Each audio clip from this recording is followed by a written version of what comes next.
नमस्कार, स्वागत है आपका। एनडीटीवी देख रहे हैं आप। मैं हूं आपके साथ ऋतु सिंह। बुलेटिन की शुरुआत करेंगे बड़ी खबर के साथ जो जबलपुर से है। सिहोरा में तनाव के बाद शांति का दावा किया जा रहा है। सिहोरा पुलिस ने इलाके में शांति का दावा किया है। हिंदू संगठनों ने थाने के घेराव की कोशिश की है। पुलिस ने हिंदू संगठनों को रास्ते में ही रोक दिया है और सिहोरा पुलिस ने हल्के बल का इस्तेमाल भी किया है। बता दें कि थाने में हिंदू संगठनों से जुड़े लोगों ने नारेबाजी भी की है और सिहोरा इलाके में भारी पुलिस बल की तैनाती है। तो बड़ी खबर जबलपुर से इस वक्त आप तक पहुंचा रहे हैं।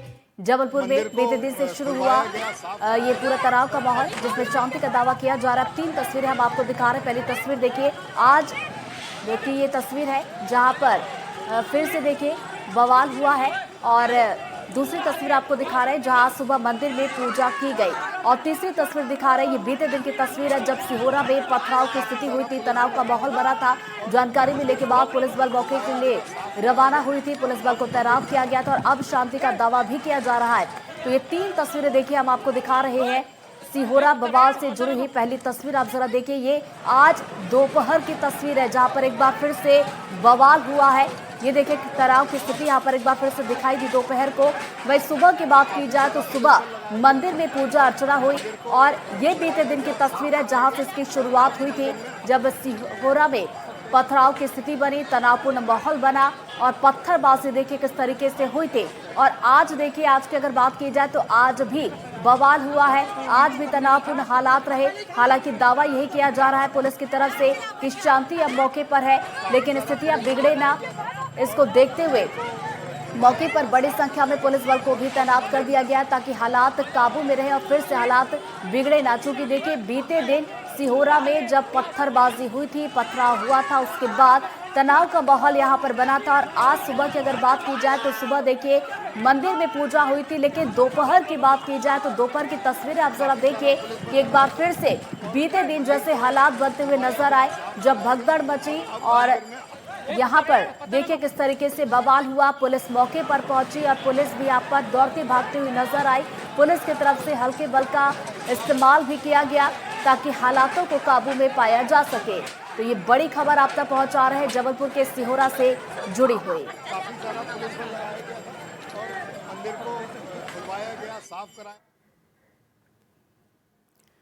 जबलपुर बवाल पर लखन घनघोरिया बोले हैं। जी हां, जबलपुर की तासीर ऐसी नहीं है, ये घनघोरिया का कहना है। और सिहोरा में कौमी एकता का माहौल रहा है। संवेदना शांति का वातावरण बनाना चाहिए और किसी भी दोषी को बख्शा नहीं जाएगा और पुलिस पारदर्शिता से कार्रवाई करे। तो जबलपुर में जो बवाल हुआ उसको लेकर लखन घनघोरिया ने ये बयान दिया है और जबलपुर की तासीर ऐसी नहीं रही है। उनकी तरफ से बयान में ये भी कहा गया कि सिहोरा में कौमी एकता का माहौल रहा है। ये दुर्भाग्यपूर्ण स्थिति है और सभी पक्षों को इसमें कम से कम बड़ी गंभीरता से संवेदना के साथ शांति सौहार्द के वातावरण को बनाना चाहिए। सिहोरा की ऐसा कल्चर नहीं रहा, ऐसी संस्कृति नहीं रही कि कहीं इस प्रकार का कभी तनाव हुआ हो। कौमी एकता सद्भावना का हमेशा वहाँ वातावरण रहा। जो भी व्यक्ति इसमें दोषी रहा हो, चाहे वो कितना बड़ा भी हो, कैसा भी हो, उसको बख्शा नहीं जाना चाहिए। तो देखिए तस्वीरें आपको दिखा रहे हैं, जबलपुर की ये तस्वीरें हैं जहां पर ये पूरा हंगामा हुआ, हंगामे जैसी स्थिति बनी और ये जो बवाल हुआ है उसको लेकर देखिए दावा यही किया जा रहा है कि अब शांतिपूर्ण माहौल यहाँ पर है और स्थितियों को देखते हुए पुलिस बल भी मौके पर तैनात कर दिया गया ताकि हालात यहाँ पर काबू में रहे। ये तस्वीरें देखिए, दोपहर की तस्वीरें इस वक्त आप टीवी स्क्रीन पर देख रहे हैं किस तरह के हालात यहाँ पर बने थे। तो जबलपुर का ये पूरा मामला है और बीते दिन की बात की जाए तो बीते दिन ये पूरा बवाल शुरू हुआ था और इसी पर हम चर्चा करेंगे। हमारे साथ मेहमान जुड़ गए हैं, परिचय सबसे पहले करवा देती हूँ। हुदा जरीवाला जुड़ गए हैं जो कि राजनीतिक विशेषज्ञ है। फाजिल अहमद जुड़ गए हैं जो कि मुस्लिम स्कॉलर है और आचार्य विक्रमादित्य जुड़ गए हैं जो कि धर्मगुरु हैं। और सबसे पहले मैं आचार्य विक्रमादित्य के पास आना चाहूंगी। आचार्य जी, इस तरह के हालात आखिर क्यों बनते हैं? इसके पहले हमने देखा था उज्जैन के तराना में भी कुछ इसी तरीके के हालात बने थे और अब हम जबलपुर में भी यही तस्वीर देख रहे हैं। ये जिस प्रकार की तस्वीर आप सामने देख रही हैं, मुझे तो बताइए कि भारत एक ऐसा देश है जिसके अंदर हर किसी को रहने की इजाजत है, अपने धर्म का पालन करने की इजाजत है। इसमें पाकिस्तान क्यों बना रहे हैं? हर जगह पाकिस्तान बना के बैठ जाते हैं कि इस पाकिस्तान क्षेत्र से कोई निकल नहीं सकता है, ये इस्लामिक क्षेत्र है, मस्जिद है या कुछ भी है, कि रोड भी मतलब कब्जा हो गया, मतलब कोई उधर से निकल नहीं सकता, जो निकलेगा उसको पत्थर मारेंगे। ये घटनाएं कैसे करेंगे? मतलब हिंदुओं की मस्जिद मंदिर इनको बर्दाश्त नहीं है, तब जहां मर्जी जाके कुछ ना कुछ कर तोड़ देते हैं। पूरे देश के अंदर ऐसा माहौल बना रखा है, कहीं शिवाजी की यात्रा निकल रही है तो उसको पत्थरबाजी कर रहे हैं। ये कौन सा खौफ, कौन सा वातावरण बनाने का प्रयास किया जा रहा है? मैं कह रहा हूं अब समय आ गया है, इस प्रकार का जो भी वातावरण कानून को अपने हाथ में लेने का प्रयास करे, उनको सरकारों को तुरंत अंदर बंद करना चाहिए। तुष्टीकरण का खेल अब जो 70 साल तक इस देश में चला है वो बंद हो गया, बंद हो चुका है अब। लेकिन अभी भी ये उसी मूड के अंदर है कि बिल्कुल केवल हम ही रहेंगे, जहां मर्जी मूर्ति तोड़ देंगे, जहां मर्जी मंदिर तोड़ देंगे, और यही वातावरण बनाने का प्रयास किया जा रहा है। यह अब बिल्कुल किसी प्रकार से बर्दाश्त नहीं किया जाएगा और बिल्कुल इसका पूरी तरह से विरोध होगा। इनका जो भी सरकारें भी कार्य करनी चाहिए और जनमानस को भी इनका विरोध करना चाहिए। ये जो पॉकेट्स बनाकर इस देश के अंदर ऐसी स्थिति बना दी है कि ये पॉकेट्स के अंदर नो एंट्री है, ये क्या हिसाब है? कि नो एंट्री क्या मतलब होगी भाई? क्योंकि रोड से कोई निकल नहीं सकता है, कि वहां अगर मस्जिद के आगे से निकलोगे तो मुंह पे उंगली रख के निकलो, ये क्या स्थिति है? मतलब अब मुझे बताइए क्यों गए ये लोग? मंदिर के आगे जाके जान तोड़ देते हैं, मंदिर के आगे जाके हमला कर देते हैं। हर जगह वही आज से 14 साल पुरानी वाली मानसिकता कि मूर्ति पूजा को बर्दाश्त नहीं किया जाएगा, किसी और को रहने नहीं जाएगा, इस्लाम के अलावा कोई मानने वाला काफिर रहेगा, तो कब तक चलता रहेगा ये? और ये प्रमाण है उसी चीज का, जो सामने घटनाएं घट रही है पूरे भारत में, जगह जगह घटना घट रही है। मुझे बताइए कि शिवाजी के ऊपर यात्रा निकल रही है, वो भी बर्दाश्त नहीं है इनको। औरंगजेब का सपोर्ट करने वाले लोग, टीपू सुल्तान का सपोर्ट करने वाले लोग, क्या इस देश के अंदर हिंदुओं को जीने का अधिकार नहीं है, अपने उत्सवों को मनाने का अधिकार नहीं है? तो क्या क्या स्थिति है? ये कौन सी मानसिकता जगन कर जा रही है? और उसके बाद इनके मौलाना लोग बोल देते हैं कि जिहाद होगा। अरे कौन सा जिहाद कर रहे हो भाई? जिहाद दिखाई दे रहा है कि जिस प्रकार से अरशद मदनी कल जाके कल बरगला रहे थे लोगों की, भारत मुसलमान रोड पे आओ, आ गए मुसलमान रोड पे, यही स्थिति मचाएगा रोड पे आके। बिल्कुल आचार्य जी, आपके पास दोबारा मैं लौटूंगी, हुदा जी के पास मैं जाना चाहूंगी। हुदा जी देखिए, जब भी इस तरह की तस्वीरें सामने निकल कर आती है, हंगामे होते जब दो समुदाय के बीच, तो हिंदू मुस्लिम बहुत जल्दी होने लगता है। राजनीति भी इस पर हम देखते हैं, क्या राजनीतिक चश्मे से इसको देखना जरूरी है? जी, सबसे पहले तो आपके तमाम दर्शकों को रमजान की बहुत बहुत मुबारकबाद, और तमाम जितने लोग पैनल के मौजूद हैं, आई एम श्योर वो सब एग्री करेंगे, आपके सुनने वाले तमाम लोग एग्री करेंगे कि हिंदुस्तान हमेशा से हिंदुओं का और मुसलमानों का मुल्क रहा है। हमारा कॉन्स्टिट्यूशन, संविधान हमें आर्टिकल 25 में freedom to practise of religion, freedom to propagate religion, freedom to profess religion देता है। मतलब हम सब लोगों को इक्वल अधिकार है अपने अपने मजहबों की चीजों को फॉलो करने का। और जबलपुर एक ऐसी जगह है, क्योंकि मेरा आधा खानदान मध्य प्रदेश से है, मैं वाकिफ हूँ इस चीज से कि जबलपुर, भोपाल, ये तमाम ऐसी जगहें हैं जहां पे हिंदू मुस्लिम हमेशा से एकजुट होके मिल के रहा है। क्यों अचानक से फिर हम लोगों में इतना फर्क आ गया है? क्यों इतनी दूरियां आ गई हैं? क्यों हम लोग अपनी अपनी पर्सनल ईगो को सामने लाके इस खूबसूरत मुल्क की यूनिटी को डिवाइड करने पे तुले हुए हैं? क्यों एक तरफ मस्जिद में लोग नमाज नहीं पढ़ सकते और दूसरी तरफ मंदिर में लोग पूजा नहीं कर सकते? एक साथ हनुमान मंदिर में अगर पूजा हो रही है और वहां मस्जिद में अगर नमाजें हो रही है, एक साथ मिलके हो सकती हैं, किसी को कोई आपत्ति नहीं होना चाहिए। आई थिंक ग्रेटर फोकस हम लोगों का इस चीज पे होना चाहिए कि हम कैसे मिलके एक साथ रहें, कैसे मिलके इस मुल्क को एक खूबसूरत मुल्क सबके लिए बनाएं। क्या हमें नहीं चाहिए कि हम डेवलपमेंट की बात करें, इंक्लूसिव ग्रोथ की बात करें? क्या हमें नहीं चाहिए कि हम अपने बच्चों के भविष्य पे फोकस करें? क्या हमें नहीं चाहिए कि हम जो एक्चुअल मुल्क के इस हिंदुस्तान के मुद्दे हैं उस पे बात करें? आज दुनिया कहां से कहां पहुंच रही है, लोग एआई का इस्तेमाल करके कितने बेहतरीन तरीके से टेक्नोलॉजी में एडवांस कर रहे हैं। हिंदुस्तान को चाहिए कि उस रेस का हिस्सा रहे, हिंदुस्तान को चाहिए कि हर इंक्लूसिव ग्रोथ का हिस्सा रहे। लोग इस मुल्क की यूनिटी एंड डाइवर्सिटी की मिसालें दिया करते थे।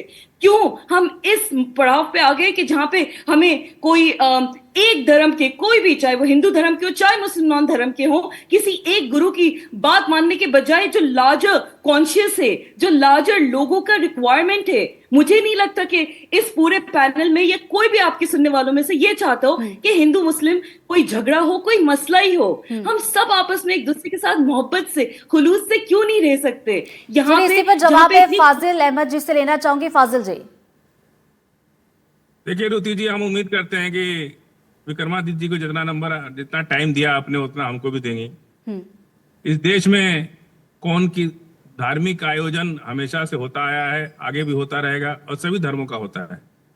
लेकिन कौन है जो वहां कैमरा लेके बैठा रहता है कि मुसलमान पत्थर मार रहा है और हम वीडियो बना रहे हैं? और विक्रमादित्य दिल्ली से बैठ के देख लेते हैं कि पत्थर कौन मार रहा है, कौन झगड़ा लगा रहा है, कौन। और इस देश के अंदर एक ही पार्टी है जो नफरत फैलाती है, जो दंगा कराती है, वही अपनी राजनीति करने के लिए अपनी राजनीति। देखिए, हम बीच में नहीं बोले, अब हम उम्मीद करते हैं कि आप भी मत बोलिए, सुन लीजिए पूरा।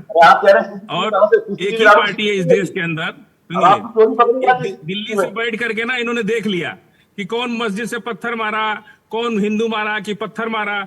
और अगर ये टोपी पहन लेना तो ये मुसलमान दिखेंगे, और हम अगर टीका लगा ले तो हम हिंदू दिखेंगे। तो ये टोपी लगा के जाके पत्थर मारा रहे और दिल्ली में आके बैठ के कह रहे कि मुसलमानों ने पत्थर मारा। ये इस तरह की इस दशा से कभी देश संगठित नहीं हो सकता। यदि देश को संगठित होना है तो आप कहिए कि पत्थरबाजी की सजा सख्त होगी, और कोई भी पत्थर मारे, चाहे हिंदू मारे चाहे मुसलमान, जिसको अपनी राजनीति करनी है वो राजनीति करने के लिए इस तरह का आयोजन करता है।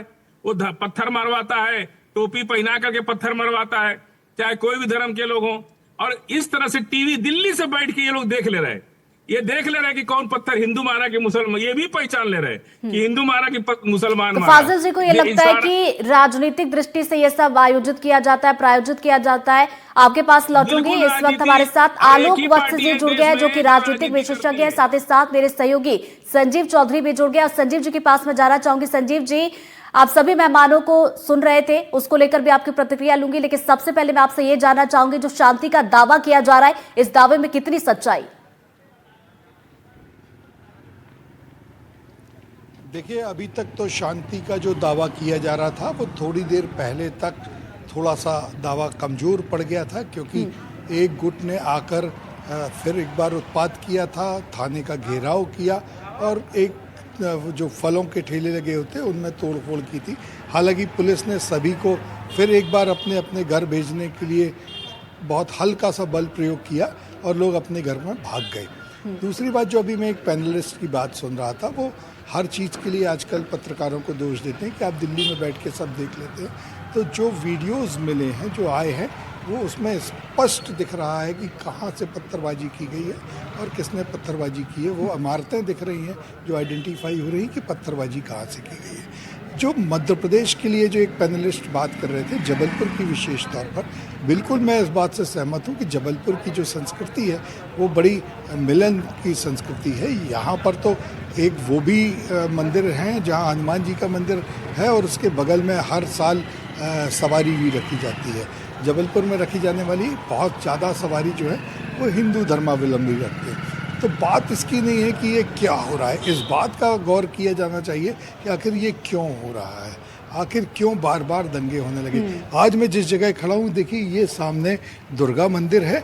इस दुर्गा मंदिर में ही रात को 9 बजे आरती हो रही थी और इसके ठीक सामने जो है ये मदीना मस्जिद है।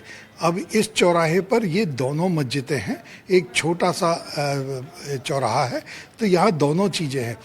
एक अगर यहाँ पूजन चल रही थी तो सामने वालों को, चूँकि हमेशा से इनको यहीं रहना है, हमेशा से एक साथ उठना बैठना है, तो इन्हें शांति रखनी थी कि भाई आरती हो जाए।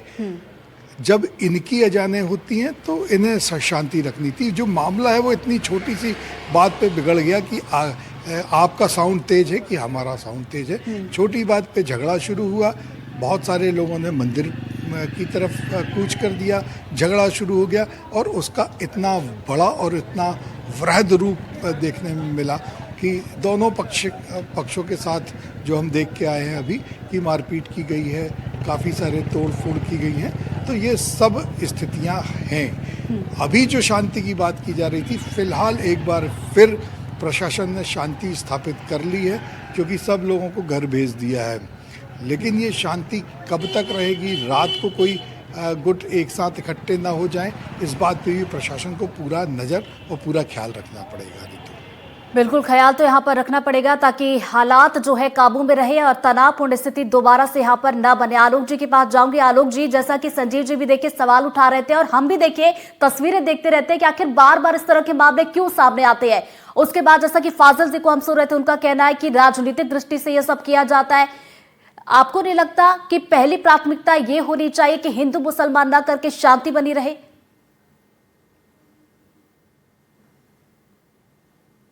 रितु जी, जी आलोक जी, एक चीज स्पष्ट है कि आज तक कभी भी हिंदुओं ने किसी मस्जिद पर पत्थरबाजी नहीं की है। जब पत्थरबाजी का सिलसिला जम्मू कश्मीर से शुरू हुआ, पूरी बाबरी मस्जिद संगठित होकर तोड़ दिए। प्लीज फाजिल भाई, प्लीज हम थोड़ा सा याद दिला रहे हैं। फाजिल जी आपके पास लौटूंगी। पहले आलोक जी की पूरी बात सुन लेते हैं, आपको भी मौका देंगे बोलने का। आलोक अगर संख्या की होगी तो नगण्य होगी, लेकिन खैर आगे बढ़िए। उसके बाद पहले ये 500 रुपए देके वो बच्चों को जम्मू कश्मीर में, जो बाद में तहकीकात में निकला कि 500 रुपए देते थे और वहां पत्थरबाजी करवाते थे, तो वहां से पत्थरबाजी का सिलसिला खत्म हो गया। भारत सरकार ने वहां पर सख्ती की और लोगों को समझाया बुझाया, वो आगे रास्ते पे। अब ये पत्थर का सिलसिला वहां से उठ के संभल में आ गया। आपको याद होगा जब संभल में हुआ था विवाद, तो कितने पत्थर चले थे पुलिस वाले के। तो हमको लगता है कि कोई ऐसा संगठन है जो इनको प्रेरित करता है कि अपने छतों पर पर्याप्त मात्रा में पत्थर इकट्ठा करके रखो, कि एकाएक इतने पत्थर तो आ नहीं सकते हैं। संभल की घटना को याद कीजिए, अगर हो सके तो उसका वीडियो क्लिप भी दिखाइए कि कितने पत्थर सड़कों पे फेंके हुए थे, कहां से आ गए। उसके बाद आज ये सिरोहा में हुआ, यहाँ भी पत्थरबाजी, आपके रिपोर्टर कह रहे हैं कि वहां से लोग इधर की तरफ आए। फाजिल जी आलोक जी को बात पूरी कर लेने दीजिए, फिर आपसे जवाब लूंगी, मैं आपके पास आऊंगी।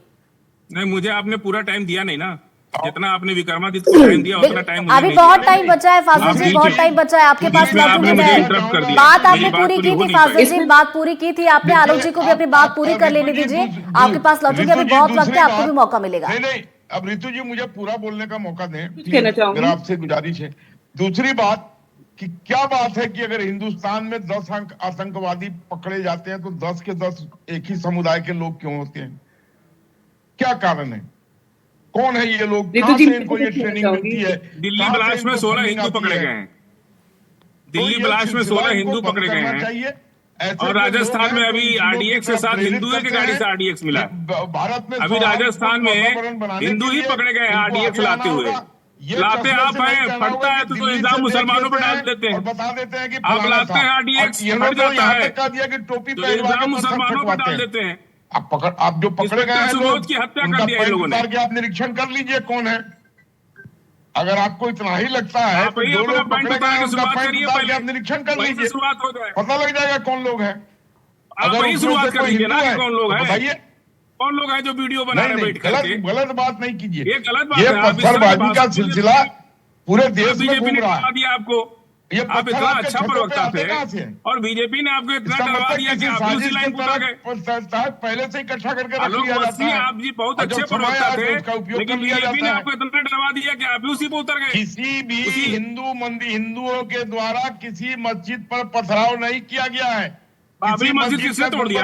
बाबरी मस्जिद को शहीद किसने किया? किसने बाबरी मस्जिद को शहीद किया? बाबरी मस्जिद को किसने शहीद किया?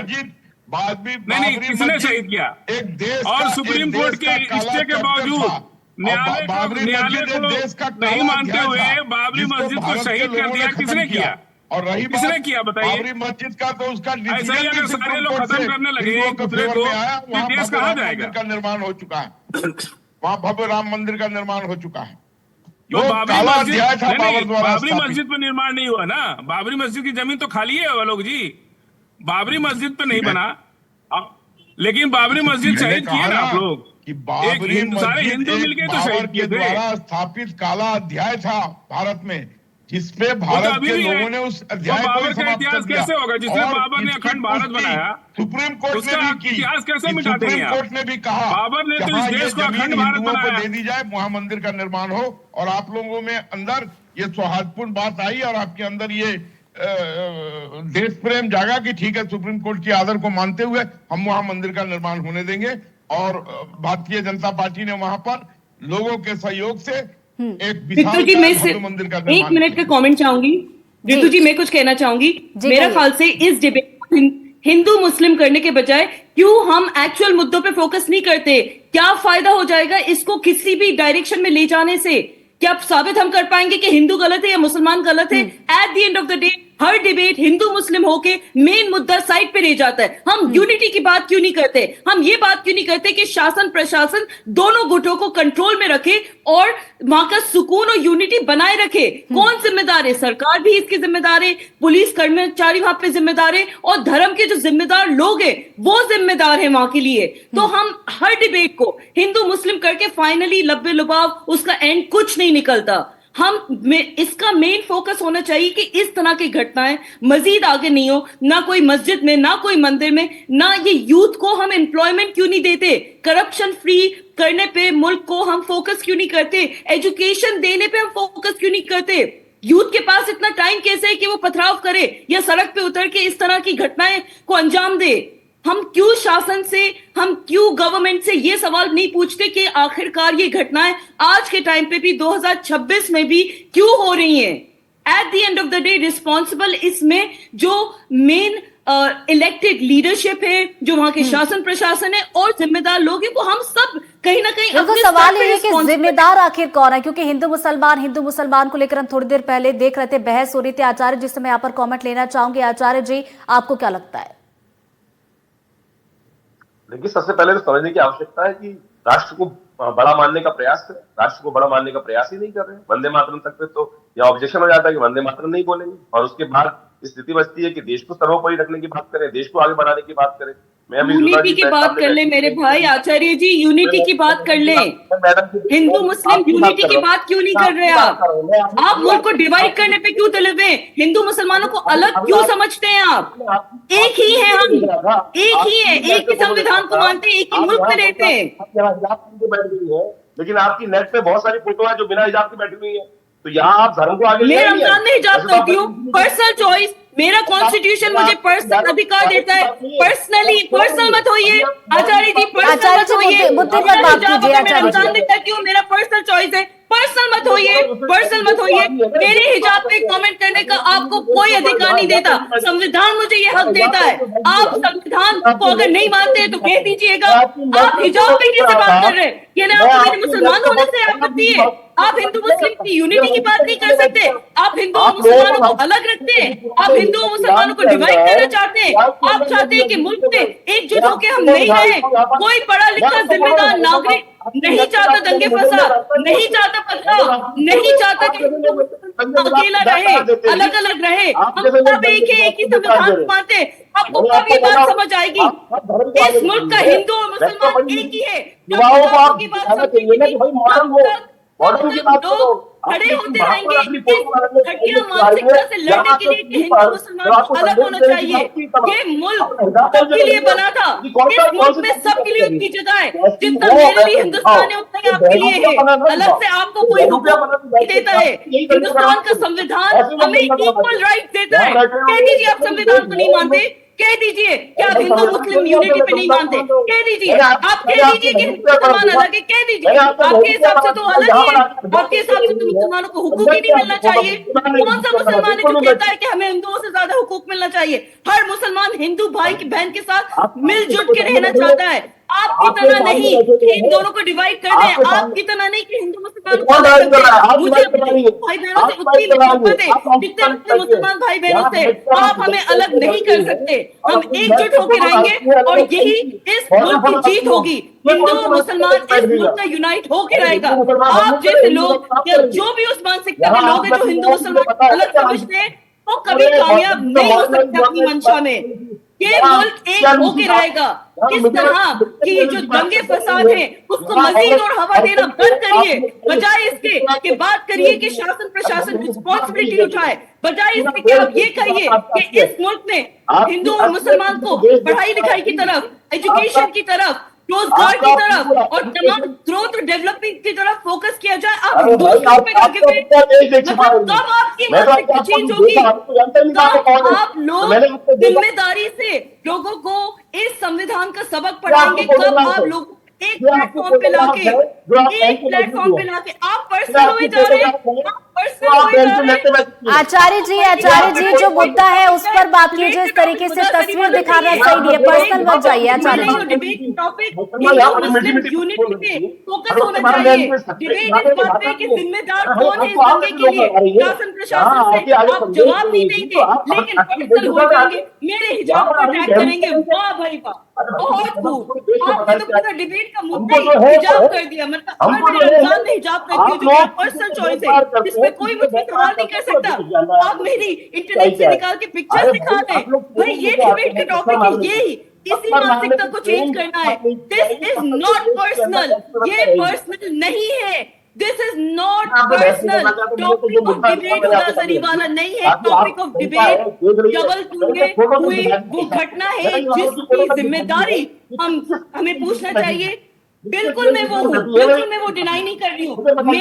मेरा कॉन्स्टिट्यूशन मुझे इस बात का अधिकार देता है कि मैं हिजाब पहनूं या नहीं पहनूं, मेरी अपनी मर्जी है। आप मुझसे इस पे सवाल नहीं कर सकते, कोई भी मुझसे इस पे सवाल नहीं कर सकता। अगर मैं रमजान में हिजाब पहनना प्रेफर करती हूँ तो मेरा पर्सनल चॉइस है। Do not make this about the hijab, do not this about my personal identity. आपके डिबेट का टॉपिक जबलपुर होना चाहिए। आप डाइवर्शनरी टैक्टिक्स यूज करके क्या साबित करना चाहते हैं? हमारे दर्शक क्या सोचते होंगे? आप डिबेट पे एक मुसलमान लड़की जो हिजाब पहनी हुई उसको अटैक कर रहे हैं, यही आपकी मानसिकता है, यही आपको संविधान सिखाता है, यही आपको आपकी पार्टी पॉलिटिक्स सिखाती है। आप मुझे बताइए हिंदू मुसलमान मिलके क्यों नहीं रह सकता? हिंदू मुसलमान मिलके डेवलपमेंट और इंक्लूसिव ग्रोथ पे बात क्यों नहीं कर सकता? आप मुझे बताइए कि आपका मसला क्या है? Why would you not want Hindus and live together? आप मुझे ये बताइए कि आप सिर्फ झगड़ाने दो कौमों को झगड़ाने में क्यों इंटरेस्टेड है? आप दो कौमों को दूर रखने में क्यों इंटरेस्टेड है? हमें अपने हिंदू भाई बहनों को भी उतनी फक्र है जितनी अपने मुसलमान भाई बहनों की है। आपको ये बात क्यों नहीं समझ आती? हिंदुस्तान का कोई भी रिस्पॉन्सिबल नागरिक हिंदू मुस्लिम के बीच फर्क नहीं चाहता है। आप लोग इस मुल्क को डिवाइड करके रखना चाहते हैं, हम इसको जोड़ के रखना चाहते हैं। और आप देखना एक दिन जरूर ऐसा आएगा जब आपके जैसे लोगों की कहीं कोई जगह नहीं होगी जो लोग हिंदू मुस्लिम को अलग करने पे लगे हुए थे। सिर्फ हिंदू मुसलमानों का साथ देखना चाहते हैं। आप एक चलिए मैं फाजिल जी के पास जाना चाहूंगी। आप दोनों की बहस तो यहाँ पर खत्म ही नहीं हो रही है। फाजिल जी, हिंदू मुस्लिम को लेकर देखिए जो हमने देखा जबलपुर में जो तस्वीरें सामने निकल कर आई, अभी हालांकि शांति को लेकर दावा किया जा रहा है, लेकिन डिबेट में भी मैं देख रही हूँ यहाँ पर भी हिंदू मुस्लिम हो रहा है। क्या ये जरूरी है हिंदू मुस्लिम करना? नहीं, देखिए सरकार बनाने के लिए तो ये बहुत जरूरी है। बिना हिंदू मुस्लिम किए तो भाजपा सरकार में आ ही नहीं सकती। पाकिस्तान सरकार अभी विक्रमादित्य एक बहन के हिजाब पे सवाल उठा रहा है, खुद टीका लगा के बैठ रहे हैं। आप टीका लगा सकते हैं, ये हिजाब पहन सकती हैं। इनको दोनों लोग को संविधान ने अधिकार दे रखा है और ये कह रहे भारत माता की जय बोलो। ये भाजपा का नारा है, भाजपा का कल बोलेंगे भाजपा की जय बोलो तो हम लोग भाजपा की जय बोलेंगे। हम लोग जय भीम बोलते हैं, हम लोग जय भीम बोलते हैं, जय हिंद बोलते हैं। हम लोग बाबा साहब अम्बेडकर के वंशज हैं, हम लोग बाबा साहब की जय बोलते हैं और बिल्कुल बाबा साहब की जय बोलेंगे, जय भीम बोलेंगे, जय हिंद बोलेंगे, भारत माता की जय कभी नहीं बोलेंगे। नहीं बोलेंगे ना हम। दो स्टेंजा जो राष्ट्रीय गीत है, बोलेंगे नहीं बोले, संविधान हमें अधिकार देता है चूज करने का। टॉपिक वंदे मातरम या जय हिंद। मैं चाहूंगी कि आप में से कोई भी पर्सनल आ जाए, जो मुद्दा है उस पर आप लोग बात कीजिए। विक्रमादित्य जो है पानी की टंकी की जमीन पर अपना घर बना लिए हैं, वहां एक मंदिर बना लिए हैं। ये सरकारी जमीन को लूट करके अपना घर बना लेंगे और वंदे मातरम बोलते रहेंगे। 40% कमीशन ले रहे सांसद और विधायक इस देश के अंदर। थाने में क्या हाल बना रहा है, पुलिस वाले बिना पैसे FIR नहीं लिख रहे और वंदे मातरम बोलते रहेंगे, देश को लूटते रहेंगे, देश का सौदा करते रहेंगे, दलितों को पैर में चप्पल नहीं पहनने देंगे और वंदे मातरम बोलते रहेंगे। दलितों को बात हो रही है जबलपुर में जो हुआ, जबलपुर में जो तस्वीरें हैं उसके लिए जिम्मेदार कौन है? बाबा साहब अम्बेडकर की मूर्ति को तोड़ देते हैं। तो चलिए मुद्दा यही था कि जबलपुर में जो तस्वीरें आई, जो हंगामा बना, जो तनाव की स्थिति बनी, उसके लिए जिम्मेदार कौन है? लेकिन यहाँ पर भी देखिए वही चीजें देखने को मिल रही है। समय यहाँ पर आप सभी को मिला था अपनी बात रखने का, लेकिन यहाँ पर भी हिंदू मुस्लिम में दिखाई दिया। समय हो गया है चूंकि। बहुत बहुत शुक्रिया आप सभी मेहमानों का हमारे साथ जुड़ने के लिए और चर्चा के लिए।